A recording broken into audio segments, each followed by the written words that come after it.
All right. Hello, everyone. October 4th, Friday, 2019, for the losers and winners. TLT advances deeper into the win zone at 68%. So let's go to the charts. And there it is, TLT 68%, 310. Remember, the Tigers are owed 105 on this particular one. So we are now $205 to the good, but we are still in midfield for the exit. So we're needing a bit of a more push to get up here into this zone, get into this zone, and we'll be looking at getting into our last bar low. That said, we have our next leader, and that is IYR right there. Now, IYR, as I explained, is a ETF, and it's real estate. And then the thing interesting about this is that with the jittery market, it's actually becoming a little bit of a safe haven. And it's one thing that Will Rogers said. He's a famous comedian from the 1930s, and it says, buy real estate. They're not making any anymore. Well, of course, we have volcanic islands out in the Pacific here and there, but seriously, they're not really making any more land. So that's what he was alluding to. So here at YIR, we are about almost $200. That makes us about 540 something. Excuse me. About 546, 550 in the debt. And we'll just take it. We'll take it and cut this down. All right. Our last leader in the Tigers League, and we are in the Tigers League, which is the smaller account. And this is good because I want to show this because I get a lot of questions like, well, I don't have a lot of money to trade. Well, look, this didn't cost a lot. The only one that really cost a lot of money was IYR. That's pricey. But these guys are under $500. One share, one contract is 100 shares, 100 shares. That's a $200. That was a $555 in, and we're looking at a $310 profit. So if Tilt did not owe you any money, and when this cashes out, that's all your money. That's all your profit right there. Now mine is because I do chase after my lost leaders because I have an a website that's in development, that's in very back burners. I mean, it might be 6 months even further away. It's called Invicta, invicta.com. Now, Invicta stands for Unconquered, and therefore I wish to become unconquered. I might lose a battle here and there. I'll lose a trade here and there, but the bottom line is I win all my lost leaders back. I prove that I have become unconquered, and therefore Invicta. Okay, now we'll go to our losers, and these are puts. You'll notice that we are gone to the puts. Now, why is that? Well, we went to the puts because the reason is we ran the scanner, and you'll see here, Edison owes 442. Now, do I really trick myself just going with the calls on the option side, which is always the uptrend? Or do I also play to the downside? That's what puts are about. I mentioned that in the last couple of videos. So we got into this put, and it's looking good for a nice breakdown. I was reading the MACD. Look at this MACD right there. Nice little breakdown there. A nice little downtrend on the stochastic, but it doesn't want to cooperate. What do? Wait it out. I have my stop sitting up here waiting for me. It's a long distance stop in the up direction. If it goes in the up direction, it goes out. Unfortunately, it'll be added to the losers column. The losers column, then I just ran the losers column, and we have now 20. Somebody came in and paid us some money in profit, and I forgot who it was. But the bottom line is that we got from 21 to 20 in the Tigers list. And if if Edison doesn't cooperate and it takes us out about 700, it will put the losers list somewhere in the middle. I can deal with it. I got a couple of bigger losers way higher up, so I'm not sweating it. Okay, coming down to the last and final is Dominion. Now we had a nice exit on Dominion a few days ago, because of the fact was that it was in the option that I had at the time was expiring this October. Yeah, we're getting into the melting ice cubes section of the options. Options is options melt. They melt slowly and then they melt fast toward the end. So you gotta. This is not a good illustration, but you have to trust me on that. That's what options do. In the last 30 days, they lose value very quickly. So that said, we got out of our Dominion in the calls, picked up a little bit of profit. Let's see, Dominion, where are you? 382, correct? And we picked up $154. So we're still 382 on Dominion. Now I just did an audit this weekend. Anybody audit? I go back and I check all my loss leaders current 2019. And I'll go through and make sure that my spreadsheet, I keep a tally spreadsheet on the other monitor to make sure that I am not deceiving myself. In other words, that if I have more losses than I was anticipating from a certain trade or a certain issue, it goes on the list. If I was pleasantly surprised, and I forgot who it was, but I think it was in the alpha account. Yeah, it was in the alpha account. I was going through and I discovered that I had entered wrong data on one issue, and actually it should have been a positive, not a negative, and it actually was very nicely, and it got rearranged in the lost leaders list. Okay, that takes care of the Tigers. Let's move on. Getting over here to the alpha account. In the alpha league, we have the only leader we have in the alpha is PG. Not the greatest. There it is. There. There's our. Now this is a nice little bounce. So there, unless it is a call. I do have one put now here. We're going to see how that's going to work out. And alpha is 867 on. Let me go ahead and switch to my alpha screen on my other monitor. I'm verifying it here, and sure enough, 867. And that is correct. So that said, we have a call, we have a nice push up, and we'll see where it goes. We've got $81 and we have 867. We have you can see you have to laugh at it, seriously, guys. You know, if you get way stressed out, then trading is not for you. Trading is a mechanical, very set rules.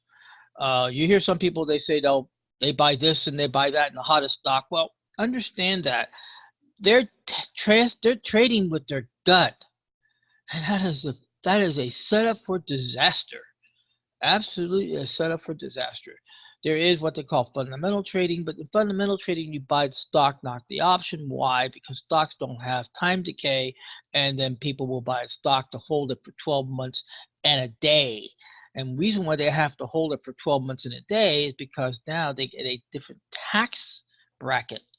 If you sell the stock under 12 months, it's considered short-term gains, which is considered regular income.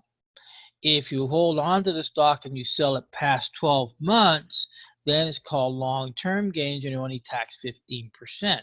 Yeah, trading has advantages, but that takes a person who has the willpower and also the desire to own stock, and stock gets expensive. That's why we do options in here. Moving on, let's go into the loser side of this game and call it for a night. Nike, and there's our Nike. A nice little bump here, nice little push up. It is still in the negative zone, so therefore I needed to move somewhere up in here above the long distance on this side of those 1010. I had an entry on 930. That's what that arrow is. I set I need to move my exit to 990. So somewhere in here, I'll need to move my set. Okay, let's go on now. XLK, and XLK, do remember XLK is playing for SMT. So SLK is like a hired mercenary to go and retrieve the losses of SMT. And we have a nice, look at this nice gap. This is a very nice gap. And also too, this is a downtrend. And then here is your gap. Now, what does that signify? That signifies the possibility that institutions, and institutions, we're talking about the portfolio managers, the hedge fund managers, the investment banks, and big money are now buying. And that's a reversal there. So that's a pretty nice reversal. We'll be keeping an eye on it, of course. We'll be looking to get into our upper zone, and we're looking at 9 contracts. We are $306. But you see, what's going to happen is because I have a large position, it's going to amplify. If I had one contract like I have on Tigers most times is just one contract. But here, this is a larger, slightly larger account, not by that much, but I buy more contracts. More contract gives me less, higher risk, true, but it also gives me a higher opportunity. So figure, look, if this owes 268, let's do the numbers. 268, and we have 9 contracts. 9 contracts is 100, 900. Divide 900 into the 268, which is that loser that we have here. I need to make only 30 cents. I need to make 30 cents to win back that 268. So once we're able to work our way out of this zone and get our 306 back from our original, from this trade, then we only have to go another 30 cents and we'll be able to capture our 268 and then moving our exit into the midfield and maybe even tighten it up to a last bar low, and we're out. And we retire another loss leader. All right, WBA. Now, WBA has been a real disappointment. I shopped there and it's like, what is going on with you guys? Come on. So here I ran the scanner and the scanner gave me a put opportunity right there. Now this is a January expiration, so I'll put the expirations over here so you guys be able to relate it to it a little bit better. I did have the code there, and you had to learn how to recode to be able to know what the expiration was. So here we are. We're almost $200 down. It owes Tigers 169. So we're at 169. Our 50% out is 180. We're at 352.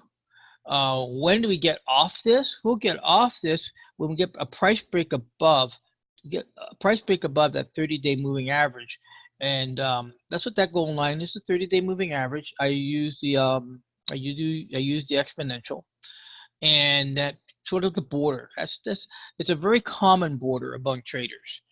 Some people trade it off the averages. I don't trade off the average per se. I trace it off more price action. But the 30-day moving average is sort of a nice indicator saying, look, it rose. It's going to do a little flatlining here. Price is moving upward. And then we'll be looking at the possibility that we might be getting into positive territory to overcome the 169. And again, now, so, oh, I'm doing a put here. I apologize. I needed to go down. Look at that. I even, this is the problem. I'm glad that came up. If you get into options and you have calls and puts, you got to be able to decide, can you handle calls and puts? Because here I'm looking at call. I'm looking for up price action, and I got a put here. I'm looking for down action. But and this is not good. I'm already below the 20 value line on stochastics. That's not a good sign. So the thing would be is there are people who are just call traders. That's it. Why? It's easier to see. Market is 70% of the time in the up direction, and you do have your corrections. But having good stops in whatever your rules are for your exits. That that would be like 80% or better, protects your capital. If you're in profit zone, it protects your profit. Okay, let's finish this up. Getting too long on here. So now we'll get down to XLV, and XLV is a call, and I had a nice push here. This is good. This is good. We're looking for 410, and XLV is down 650. So again, we cover our 650, we go 1,000 divides into 410, and then that gives us how much more movement we need to recoup that loss and then retire that at life off the list. Finally, quad. What can I say? One jalopy leaves the field, another one joins. There we are. Quad owes 418, and we're sitting here at 180 on quad, 180, and quad is down to 371. So we have a nice little doji here. This is an indication of a possible turnaround. Now here, because I do have a call, this is the thing. If you're so accustomed to seeing the right patterns for the right direction on an option such as this is good for calls. Now, why do you say that? It's down because the options are cheaper here.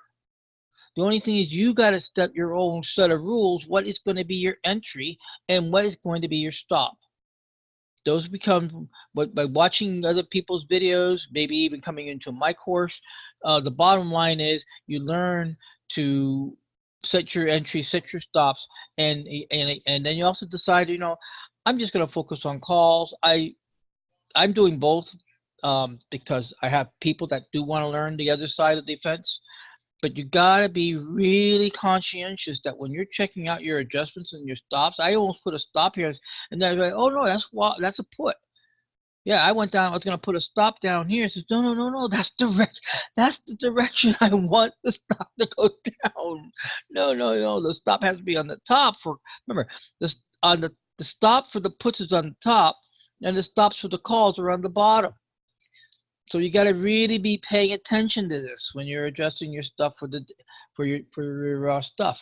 Okay, well that wraps it up. I thank you very much. We'll be coming back Monday. I apologize for the lateness on this. I was away at Craig Duskwalt's Rockstar Marketing, and it was a pretty good time. I met some good people, made some new friends, saw some old friends, and it was super. So I thank you very much, and we'll catch you on Monday. And be well and trade right, trade smart.